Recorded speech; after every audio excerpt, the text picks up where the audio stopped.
और आज हम जो है चेन सर्वे में यूज़ होने वाले इंस्ट्रूमेंट के बारे में बात करेंगे कि जो चेन सर्वे है वो क्या है और उसमें होने वाले इंस्ट्रूमेंट कौन कौन से होते हैं और उसका क्या यूज़ है, ये सब आज हम इस वीडियो में आप लोगों के साथ बताएंगे। तो सबसे पहले हम लोग जो है रेंजिंग रॉड से स्टार्ट करते हैं। रेंजिंग रॉड देखिए है हमारी क्या है, रेंजिंग रॉड है, ठीक। इसकी अगर हम लंबाई की बात करें तो 2 से 3 मीटर इसकी लंबाई होती है। और इस पर देखिए जो रेड वाइट की जो निशान बने रहते हैं, ये जो है 20 सेंटीमीटर के होते हैं। इन जो लगाने का पर्पस है इसका वो ये है ताकि दूर से जो है इसको अच्छे से आइडेंटिफाई हो जाए, क्योंकि इसमें जो कलर है वो एकदम साफ होते हैं, जिससे कि एकदम ये साफ दिखाई दे जाता है, ठीक है। अब ये रेंजिंग रॉड हमारी जो है पूरी क्लियर हो गई। उसके बाद अब जो है एक ऑफसेट रॉड होती है, उसकी जो लंबाई होती है वो थोड़ी सी कम होती है ऑफसेट रॉड की, वो अप्रोक्सीमेट 2 मीटर होती है। ये ऊपर से टूट गई है इसीलिए इसकी हाइट कम है, ठीक है। इसमें ऊपर एक जो हुक लगा रहता है और उस हुक का काम होता है कि भाई जो रेंजिंग रॉड है और जो चेन है और उस चेन में जो हैंडल लगे रहते हैं, उस हैंडल को यहाँ पर फांस कर किसी भी झाड़ी वगैरह से उसको निकाला जा सके, ठीक है। तो वो ऑफसेट रॉड इस काम में आती है, ठीक है। उसके बाद सबसे ज़्यादा जो मेन है हमारा, क्योंकि जिससे हमारा जो सर्वे होने वाला है वो है चेन सर्वे, क्योंकि चेन सर्वे जो कहते हैं जो मुख्य इंस्ट्रूमेंट होता है उसी के नाम पर सर्वे बताया जाता है या किया जाता है। तो सबसे ज़्यादा मेन हमारा है चेन। तो आइए हम लोग चेन के बारे में जानते हैं कि चेन सर्वे में हम लोग 5 टाइप की चेनें यूज़ करते हैं। और आज जो हम बताने वाले हैं वो है मैट्रिक चेन के बारे में कि मैट्रिक चेन क्या होती है, उसकी लंबाई कितनी होती है, उसको आप लोग कैसे पहचानोगे, उसमें कितने लिंक होते हैं, ये सारी बातें हम लोग आज आप लोगों को चेन के बारे में बताएंगे।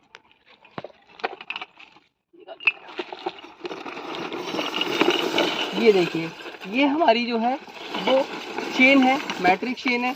इसकी लंबाई जो है आपको यहाँ पर ये हैंडल है, इस हैंडल पर इसकी लंबाई बनी रहती है, लिखी रहती है कि आप जो है यहाँ से देखकर भी पहचान सकते हो कि हमारी जो चेन है जिसे हम यूज़ करने जा रहे हैं उसकी लंबाई कितनी है। यहाँ इसकी लंबाई कितनी है, 30 मीटर है, ठीक है। ये हैंडल है और हैंडल जो होता है वो ब्रास का बना होता है।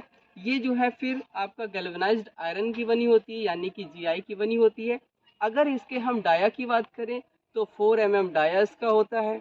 और अगर इसके एक लिंक की बात करें तो आप लोगों को यहाँ पर देखिए गोल छल्ला इधर मिलेगा और एक गोल छल्ला यहाँ मिलेगा।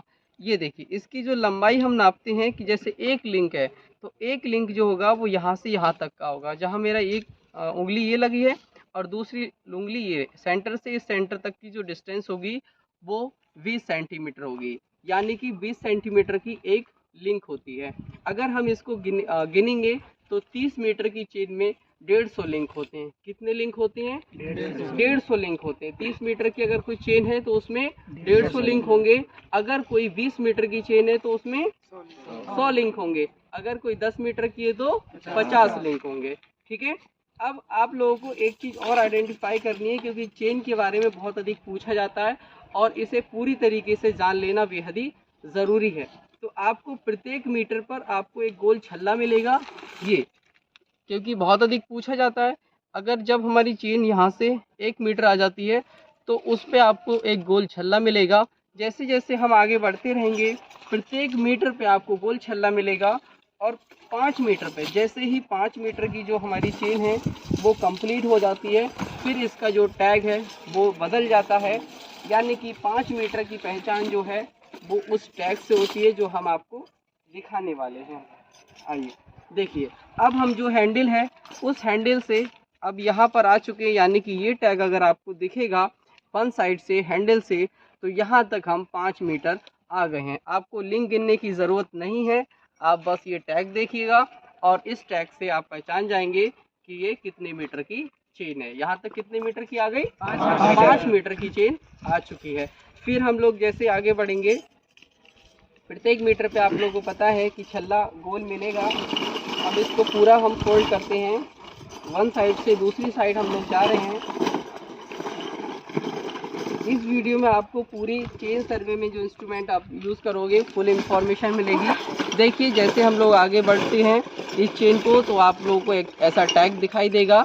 इस टैग का मतलब है हम लोग कितने वन हैंड एक साइड से कितनी आ गए, 10 मीटर आ चुके हैं। यानी कि अब जो है हैंडल से 10 मीटर हम लोग आ चुके हैं। अगर आपको ये चेन सर्वे में यानी कि जो मैट्रिक चेन है, इस चेन में अगर आपको इसका टैग दिखाई देता है तो ये हम लोग कब तक अब आ चुके हैं, 10 मीटर आ चुके हैं। यानी कि अगर आप बीच में कभी नापते हैं और आपको ये टैग तक आती है तो आप कह सकते हो कि ये 10 मीटर हम लोग आ चुके हैं। ठीक है, अब और आगे बढ़ेंगे। ये 30 मीटर की चेन है। अब हम लोग देखते हैं कि आगे और चलकर कौन सा टैग आता है। देखिए एक टैग और मिला हमें, वो उस टैग की पहचान ये है।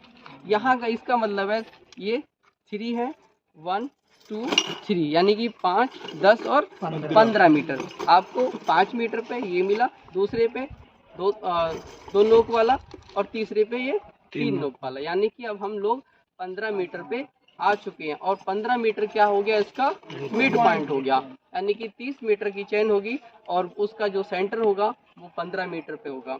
अब जैसे ये सेंटर इधर हो गया और दूसरी साइड उधर हो गया, अब आप चाहे इस हैंडल से इधर को आओगे तब भी वही प्रोसेस होगी कि आपको सिंगल नोक वाला, फिर डबल नोक वाला, फिर 3 नोक वाला मिलेगा। यानी कि हमारी जो चेन है उसकी पूरी इंफॉर्मेशन आपको मिल चुकी है। अब बेहद बहुत ही सही तरीके से पूरी इंफॉर्मेशन कि ये बनी हुई किसकी है, इसकी लिंक की लंबाई कितनी होती है। एक बार फिर रिपीट कर देते हैं कि इसकी जो लंबाई है एक लिंक की वो 20 सेंटीमीटर होती है और इसके जो हैंडल होते हैं वो ब्रास के बने होते हैं यानी कि पीतल के बने होती हैं और इसका डाया 4 mm होता है। ये गैल्वेनाइज्ड आयरन की बनी होती है और यहाँ पर जो इसमें जॉइंट्स होते हैं उनको फिरकी जोड़ भी कहा जाता है। तो चलिए हमारी जो चेन की इंफॉर्मेशन है वो कंप्लीट हो जाती है। देखिए चेन सर्वे में एक इंस्ट्रूमेंट ये भी यूज होता है, इसका नाम है लाइन रेंजर। इसका नाम क्या है, लाइन रेंजर इसका नाम है। इसका यूज क्या है, जब दो स्टेशन बहुत अधिक दूरी पर होते हैं और हमें उनकी सीध बनाना होता है, यानी कि हम जो स्टेशन है वहाँ तक पहुँच नहीं पाते हैं, तो उसकी कंडीशंस में हम लोग इस लाइन रेंजर का इस्तेमाल करते हैं। इसमें एक दो प्रिज्म लगे रहते हैं, एक बॉटम पे और एक अपर पे। ठीक है, यानी कि जो लेफ्ट और राइट के जो होते हैं, हमारा अगर हम इस तरीके से देखें तो हमारा जो लेफ्ट होगा उस लेफ्ट का प्रतिबिंब यानी कि उसका जो इमेज है वो इस वाले नीचे वाले पे बनेगी।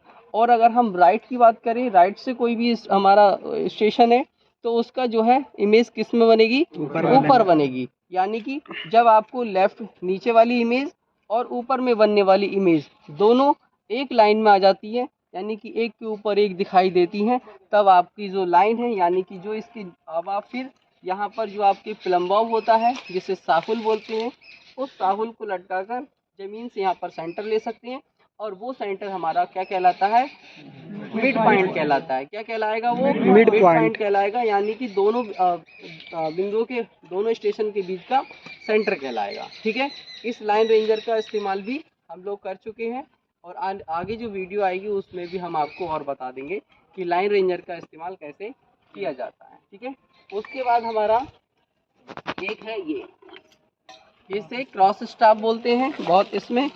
ये तो हमारा नॉर्मल है। फिर ऑप्टिकल स्क्वायर है, उसके बारे में भी हम बताएंगे कि ऑप्टिकल स्क्वायर का यूज़ आपको कैसे करना है।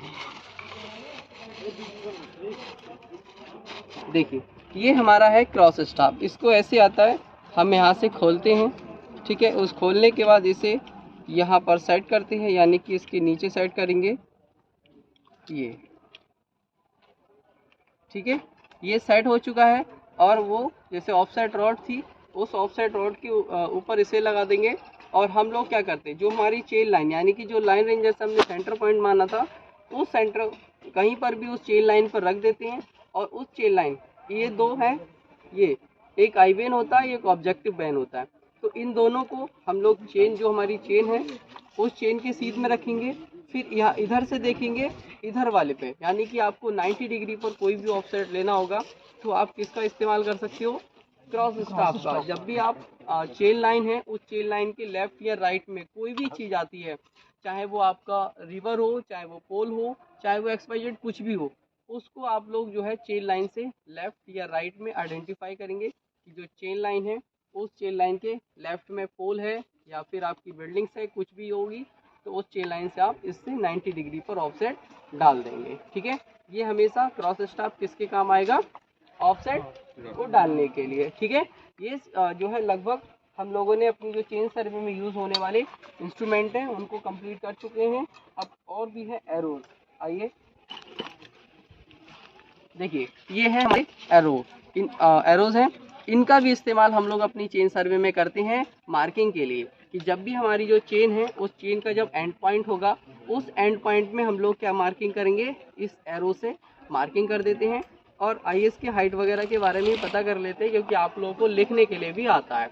तो इसकी जो हाइट होती है यानी कि लंबाई होगी वो 20 सेंटीमीटर होगी, और ये जो गोल है इसका डाया 5 सेंटीमीटर होता है, और इसकी जो मोटाई की अगर हम बात करें तो वो 4 mm होती है। ठीक है, तो ये सारी चीज़ें आप लोग को चेन सर्वे में लिखने को भी आएंगी, और आपसे पूछा भी जाता है कि आप लोग को चेन सर्वे में कौन कौन से इंस्ट्रूमेंट आप यूज़ करते हैं। तो प्रत्येक इंस्ट्रूमेंट को आपको जानकारी आनी चाहिए और उसके बारे में भी पता होना चाहिए। ठीक है, अगला नेक्स्ट ये आपका कंप्लीट हो गया।